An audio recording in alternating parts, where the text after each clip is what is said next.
Megat. Brother Banan.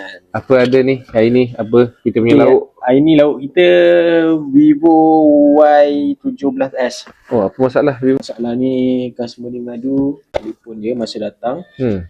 telefon dia jatuh. Skrin tercabut dah. Skrin tercabut. Lepas tu kita tengok balik, dia benar dia punya ribbon dia.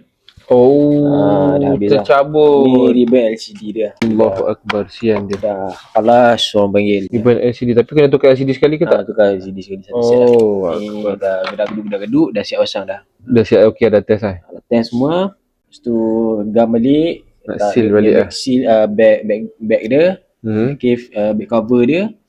Tu cuci sikit lah, dah siap lah.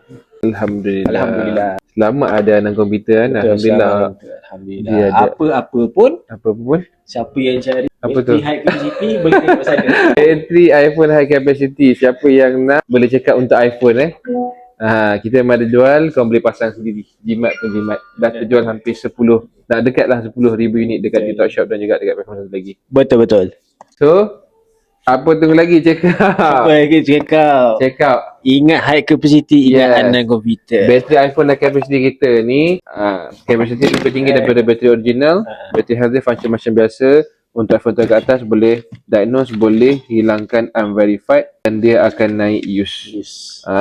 Dan juga yang paling best 3 bulan warranty. Ada masalah check kita akan ganti terus, jangan risau. Betul. So guys, check out terus. Check out sekarang, bye.